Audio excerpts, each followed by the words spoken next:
obrigado. Meu pai,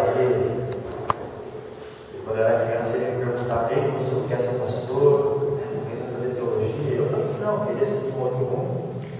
Mas então, quando eu vinha para cá em Portugal, eu falei: prepara um sermão, eu quero te ouvir pregar. Ele me ouviu pregar de costas, não feira, eu estava atrás de mim. Em Portimão, ele estava na minha frente, e agora na boa ele está do meu lado. Então, eu vejo por todos os anos. Isso é bom. Estou muito feliz aqui. Primeiramente porque hoje é sábado, a gente vai abrir a palavra de Deus, e porque hoje é dia 22 de dezembro. Passando para o dia 21 estamos vivos. Era uma grande bobagem, aquela vida a gente sabe que não tem muito a ver, mas estamos vivos. E ainda estamos aqui para adorar o nome dele. Amém. E estou feliz também porque meu irmão está aqui. Então, eu estou aqui há cerca de 2 semanas, 3 semanas, mas ainda faltava o meu irmão que está reunindo aí. É um prazer vê-lo. Me ouça direitinho. Nós vamos falar sobre um tema interessantíssimo. Temos alguns minutos. Por isso, já que você saiu da sua casa, se trocou, tomou seu pequeno almoço, está aqui, participando da escola sabatina e agora no nosso culto divino, preste atenção, porque Deus ele tem uma mensagem muito especial para você. E para isso a gente vai orar. Feche seus olhos. Querido Deus, Santo Pai, muito obrigado, Senhor, porque o Senhor é bom, suas misericórdias não para sempre. Obrigado porque o Senhor permitiu que aqui estivéssemos hoje para adorar o teu nome. É importante agora, Senhor, que o Senhor cresça e eu diminua, e que sejamos humildes para entender o teu querer. Perdoa os nossos pecados, nosso Senhor Jesus. Amém. Hoje nós vivemos num mundo, e esse mundo é um mundo muito competitivo. Então é muito difícil a gente conseguir um bom emprego, ter um bom salário, ser uma pessoa de sucesso, uma pessoa de respeito na sociedade. E para que isso aconteça, a gente gasta muito tempo, muito suor, muita dedicação para que a gente possa ser alguém. As pessoas olham: esse é um rapaz de sucesso, esse é um homem de sucesso, essa é uma mulher de sucesso. Para isso a gente gasta muito. Lá no Brasil, tem um guarda-redes, eu gosto muito de futebol e por isso peguei esse exemplo. Tem um guarda-redes que ele se chama Rogério Ceni. Ele, além de ser um ótimo guarda-redes, além de ele dar conta do recado dele, de ser um ótimo profissional, ele faz um pouquinho além. Ele faz cobrança de falta.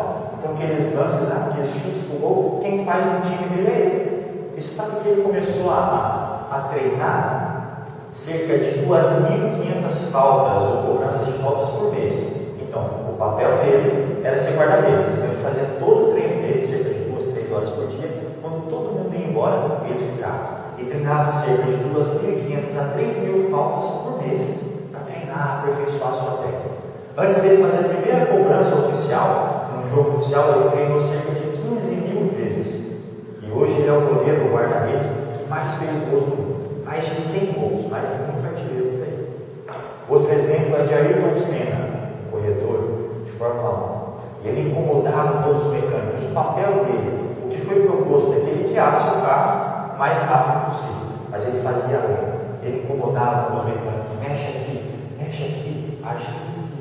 Um dia antes de cada corrida, ele pegava o seu tênis, botava sua roupa e andava o percurso todo, a pé, cerca de 4, 5 quilômetros, ele fazia todo o percurso a pé. Para que ele fazia isso? Todo mundo estava lá nas festas, no seu alojamento, com a sua família, ele não estava, seja debaixo do sol, seja debaixo de chuva. Por que ele fazia isso?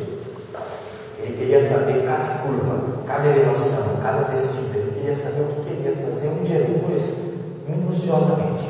E ele tem uma frase, ele morreu em 94, só que ainda deu tempo de ser tricampeão mundial.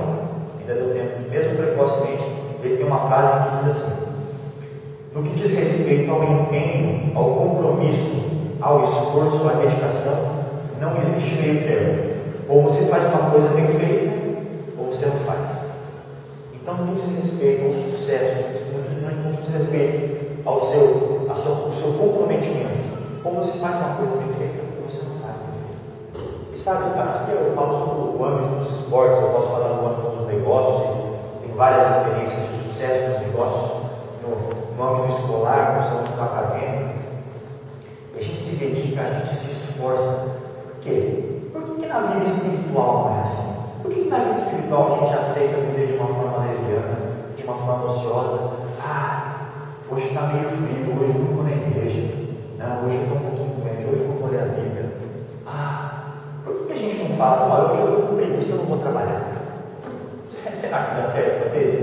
Não dá. Por que na vida dos negócios, na nossa vida, né, a gente tem que se dar bem, a gente tem que ter sucesso? E na vida espiritual tanto faz, tanto fez.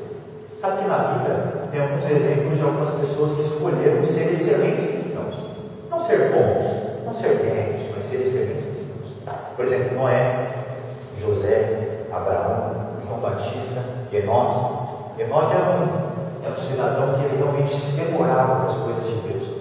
Ele passava muito tempo conversando com Deus, ele passava muito tempo ouvindo as histórias, passando essas histórias, lendo as escrituras, e talvez que tinha alguns relatos, alguma coisa. No livro História da Redenção diz que ele passava horas e horas em solidão com Deus. Até que teve uma hora que Deus pegou e falou assim: Enoque, está muito diferente o mundo que você está vivendo aqui para o que você está vivendo. Vem morar comigo. E na Bíblia conta que Enoque viveu cerca de 300 anos, mais de 300 anos, e não passou pela morte. Ele foi morar no céu. Provavelmente ele está aí ouvindo o nosso sermão hoje, está aqui participando desse culto. Outro personagem foi Daniel. Daniel, nos primeiros momentos da história que conta, da história dele, ele já testemunhou. Tem um verso que eu decorei quando era criança, meu pai era ali comigo, né? Eu decorei na época dos gravadores, que era assim, está em Daniel 8, fala assim: resolveu Daniel firmemente não contaminar-se com as finas iguarias do rei, e nem com o vinho que ele bebia. Então pediu ao chefe dos eunucos que ele permitisse não contaminar-se. Então quer dizer, o Império Babilônico pegou, olhou aqueles jovens podem ser jovens de sucesso, vamos trazer do nosso reino, vamos dar tudo que a gente tem de comida boa para eles. E Daniel falou assim: eu não como essas comidas, por favor, me dê água e me dê legumes.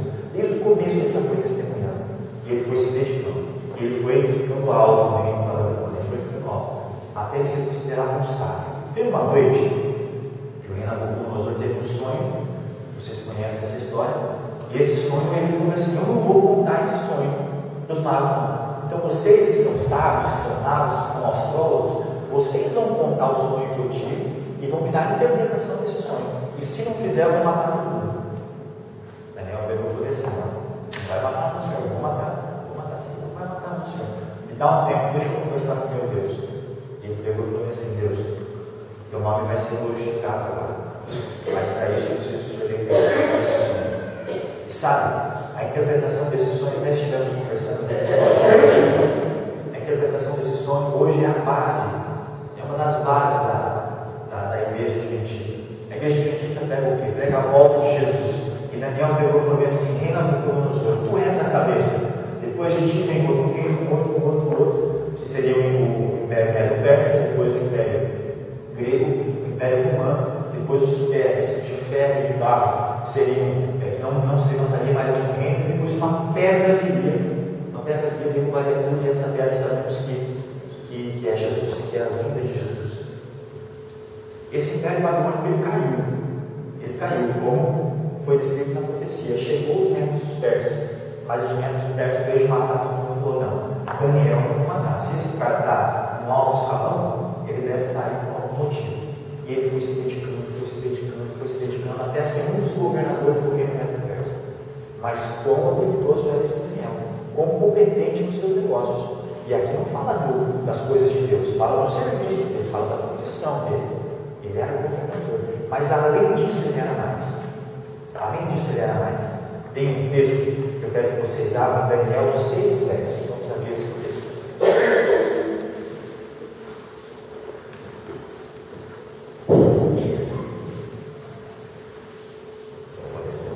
Daniel, ele causou ciúmes, os sábios, os outros governadores, e eles fizeram um decreto. Eles fizeram Dario assinar um decreto para que só Dario fosse adorado, não Deus. Em Daniel 6:10 diz assim: Daniel, pois, quando soube que o edito estava assinado, entrou em sua casa. Ora, Jerusalém. E 3 vezes no dia se punha de joelhos e orava, e dava graças diante do seu Deus, como também antes costumava fazer. Presta atenção, tem 2 pontos desse texto que eu quero salientar. Daniel, pois, quando soube que o edito estava assinado, entrou em sua casa. Então ele ficou sabendo. Falou: olha, se você não adorar o rei Dario, você vai ser morto. Ah, tudo bem, então com licença que eu estou indo adorar o meu Deus. Nossa, nem com um decreto de morte assinado, ele arredou o pé. Ele falou: não, então deixa eu ficar pelo menos 1 mês, 2 meses sem adorar a Deus, ou então pelo menos eu fecho a janela. Mas aqui fala: ora, abrir o seu quarto, janelas abertas. Mas tem outro ponto.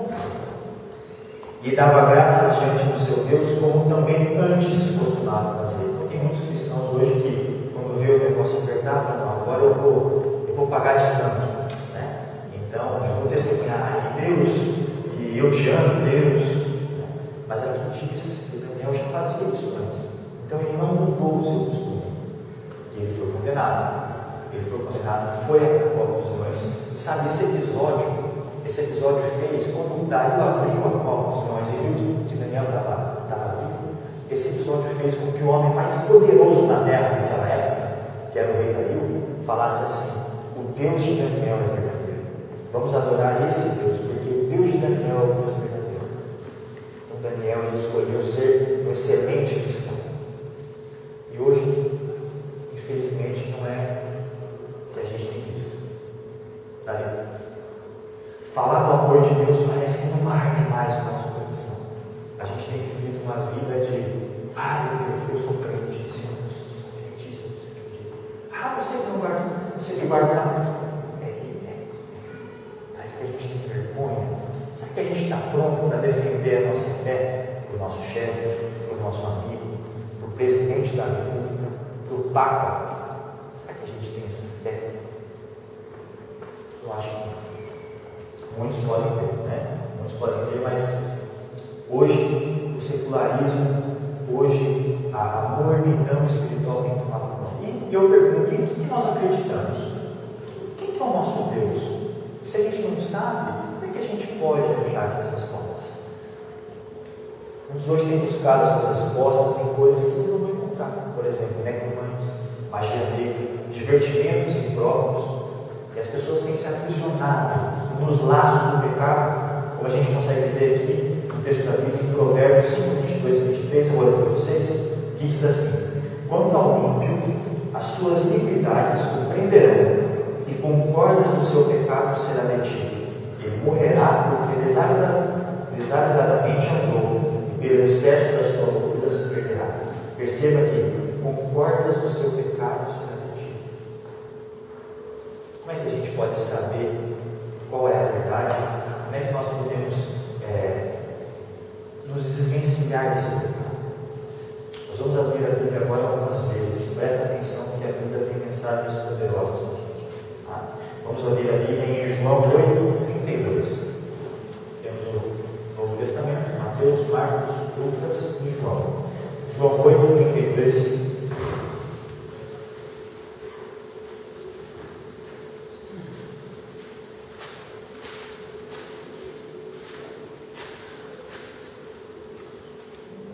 João 8:32 diz o seguinte: e conhecereis a verdade, e a verdade vos libertará. Tem 2 pontos aqui de novo: o que é a verdade e vai libertar do quê? Libertar do que a gente já descobriu. Vai libertar dessas cordas do pecado, vai libertar desse mundo que a gente vive, vai libertar desse emaranhado de pecados e de paixões que a gente está preso. E o que é a verdade? O que é a verdade? Vamos mais um pouquinho à frente, João 17:17. Vamos lá. Livro de João, capítulo 17, e o verso 17. Santifica-os na verdade, a tua palavra é a verdade. O que é a verdade? A palavra de Deus. A palavra de Deus é a verdade. Jesus é a verdade. Jesus mesmo disse: eu sou o caminho, a verdade é a vida, sabe? Tem algumas teorias que falam que Deus criou o mundo, sim, né? Tem umas que falam que Deus evolucionou, que o mundo, né, veio da evolução, mas tem outros que dizem assim: não, Deus criou o mundo, mas ele deixou ao véu. E a teoria que eu estou defendendo aqui, que é a teoria bíblica, a Bíblia é essa, que nunca falhou e nunca vai falhar. Tá? Ela diz assim, que a Bíblia é a verdade. Que Deus, Ele criou o mundo e não abandonou. Deus, Ele criou o mundo e Ele veio aqui na terra. Ele se importa com o pecador. Ele intercede por nós mediante o Espírito Santo. E Ele nos deu uma apostila com todos os ensinamentos, com tudo que a gente precisa para viver uma vida correta. Tudo que a gente precisa. Eu quero que a gente analise aqui agora o que a Bíblia tem a dizer sobre ela mesma. O que a Bíblia diz sobre ela? Jesus fala, eu sou o caminho, a verdade e a vida, eu sou o Filho de Deus, eu sou o que perdoa os pecados. O que a Bíblia tem a dizer sobre ela mesma? Vamos abrir a Bíblia em 2 Timóteo 3, 16 e 17.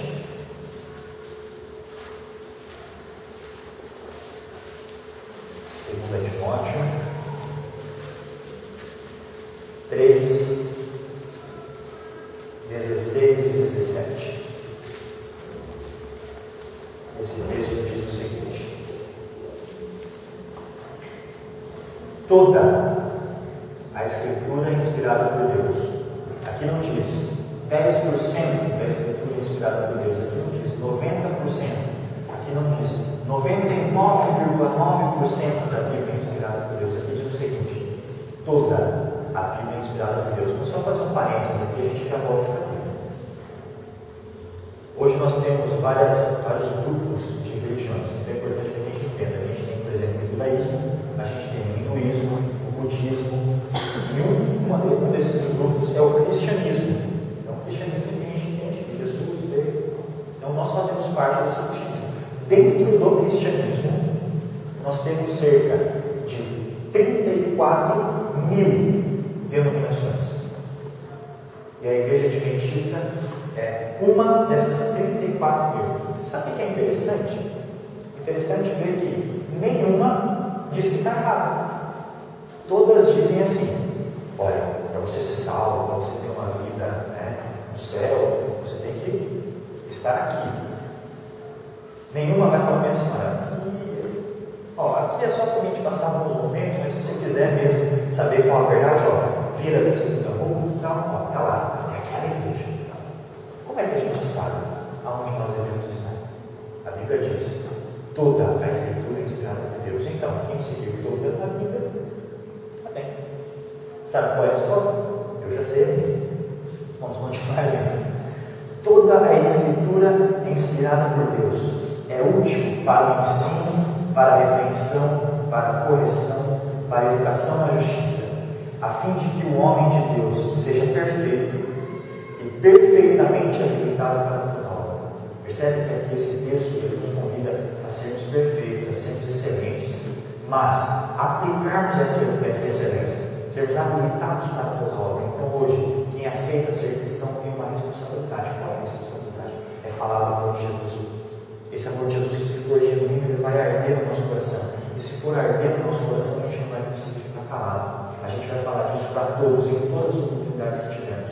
Seja ela com a vizinha, seja ela no mercado, seja ela no hospital, seja ela no seu emprego, seja ela com os seus amigos, e seja ela com os seus familiares.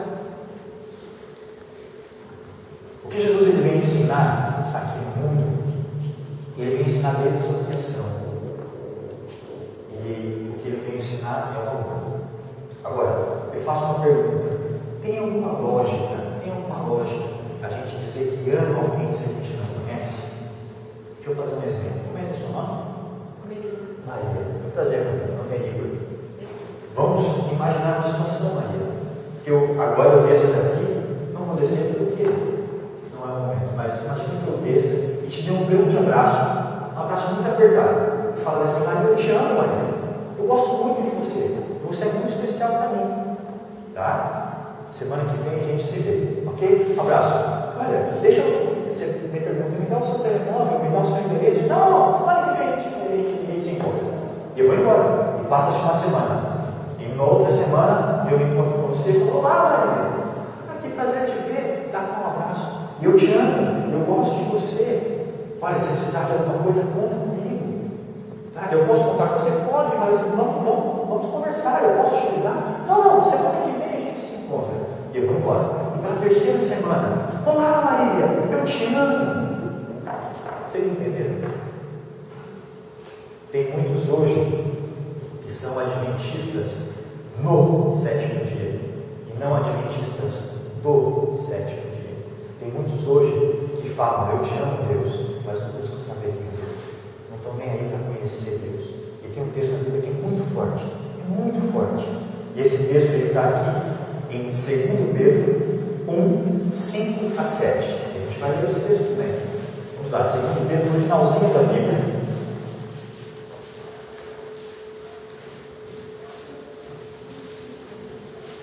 Capítulo 1, versículos 5 a 7. Eu vou ler bem devagar para que a gente possa entender.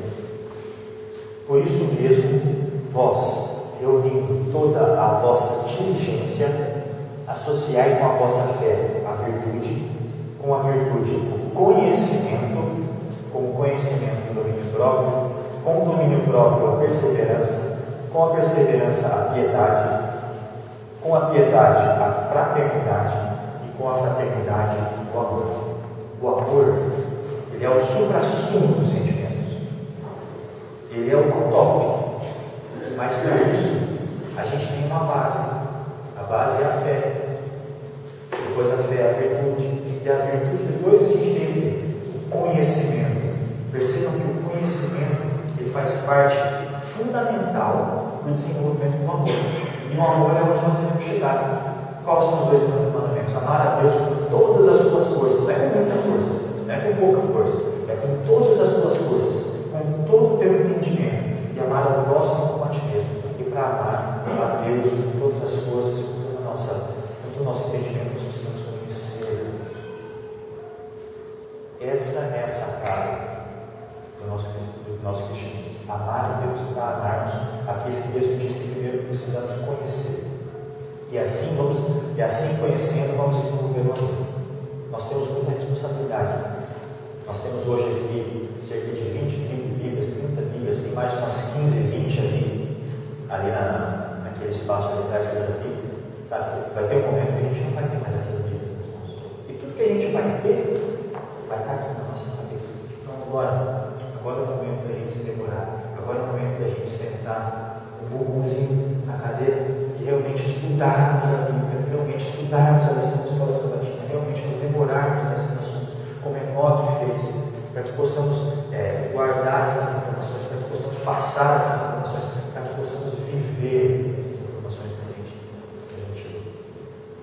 Uma vez que aceitamos, uma vez que a gente aceita a morte de Cristo Jesus na cruz e por isso a salvação, entendemos que a salvação é de graça. A nossa única responsabilidade é desenvolvermos o quê? Desenvolvermos uma excelência moral, porque a nossa moral, o nosso caráter vai ser a única coisa que nós vamos levar para o céu.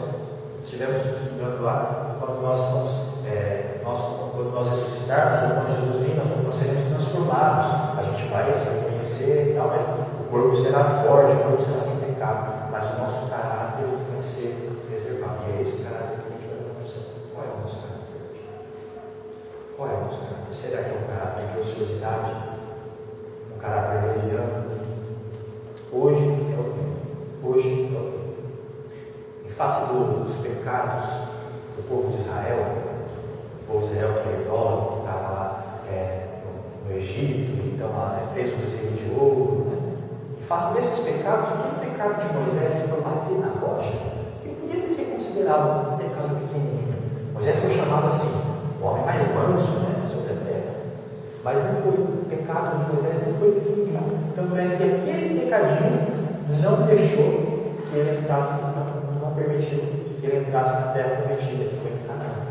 E a história do livro, a história da redenção, diz o porquê. O porquê que não foi um pecado considerado por Deus, porque foi um pecado ofensivo a Deus. Tem um texto que eu vou ler com vocês, está na história do livro, História da Redenção, página 168, e diz assim: Moisés havia sido altamente favorecido com especiais visões da majestade de Deus. A luz e a glória de Deus tinham sido concedidas a ele em rica abundância. A sua face havia refletido sobre o povo, a glória do Senhor fizera brilhar sobre ele. E agora, vem todos serão julgados de acordo com os privilégios que tiveram e a luz e os benefícios que lhe foram otorgados. E agora eu pergunto: quantas oportunidades nós temos? São poucas? São muitas? Quantas Bíblias ou quantas vezes você passa pela sua Bíblia na sua casa e não? Quantos sermões a gente já assistiu? Quantas oportunidades de falar de Jesus? Quantas oportunidades de ouvir de Jesus nós temos? E nós temos tido durante a nossa vida. Aqui diz o seguinte: todos serão julgados de acordo com os privilégios que tiveram e a luz dos benefícios que foram otorgados. A gente encontra no livro de Colossenses 3, 23 e 24 assim: e tudo quanto fizerdes, fazei de todo o coração, como ao Senhor, e não aos homens, sabendo que recebereis do Senhor o galardão da herança, porque a Cristo o Senhor que servis. E tudo que fizerdes, fazer de todo o coração. Se eu vou ser o presidente de Portugal, eu seja o melhor presidente de Portugal. Se eu vou ser o presidente do Brasil, dos Estados Unidos, eu vou ser o melhor. Se eu vou ser o fisioterapeuta, eu vou procurar ser o melhor. Se eu vou ser um engenheiro, eu vou procurar ser o melhor engenheiro. Se eu vou ser um farmacêutico, eu vou procurar ser o melhor farmacêutico. Melhor. Se eu for um cristão, eu vou procurar ser o melhor. Não para a glória própria, mas em nome de Jesus. Sabe? Tem uma história muito legal que aconteceu comigo, provavelmente alguns já ouviram. E eu vou contar essa história não para engrandecimento próprio, mas que Deus seja engrandecido. Em junho, eu recebi uma grande notícia. Em 2010, eu fiz uma prova. Eu fiz uma prova na faculdade, eu estava terminando o meu curso. Eu fiz essa prova para medir, né, o grau de conhecimento dos alunos. E a universidade ela deu um incentivo. Falou: olha, quem for os melhores vão ganhar alguns prêmios. Em 2012, 2 anos depois, eles me ligaram e falaram: Igor, você ficou em primeiro lugar na fisioterapia. Parabéns. Eu falei: poxa, muito obrigado. Você ganhou um notebook portátil. Que legal, que alegria. Então você tem que comparecer tal dia, né, na universidade, que vai ter uma cerimônia. Então, cada campeão de cada curso de educação física, odontologia, todos os cursos, né, vai ganhar um notebook. E eu estava lá naquele dia. E aquele dia eu apareci lá, e então tinha cerca de uns 20 jovens, cada um campeão de cada curso, e cada um recebeu o seu portátil. E no final eles pegaram e falaram assim: agora nós vamos premiar o campeão do campus de toda a universidade. E o campeão vai ganhar um carro. Eu falei: nossa, é difícil, né? E eles pegaram e falaram assim: e o campeão foi o aluno de fisioterapia. E eu chorei, eu gritei, e hoje tem um beijozinho branco lá, graças a Deus. E o que eu quero que vocês entendam é o seguinte: hoje o mundo, hoje os homens, eles estão preparados, estão ansiosos para dar glórias, para dar prêmios para quem se dedicar. Quanto mais Deus. Será que Deus ele não tem bênçãos e ricas bênçãos e bênçãos e bênçãos e bênçãos sem medidas para quem escolher se dedicar, para quem escolher ser um cristão 100%? Será? Deus faz alguns convites, e com isso eu vou terminando a minha mensagem de hoje. Deus faz alguns convites para você e para mim.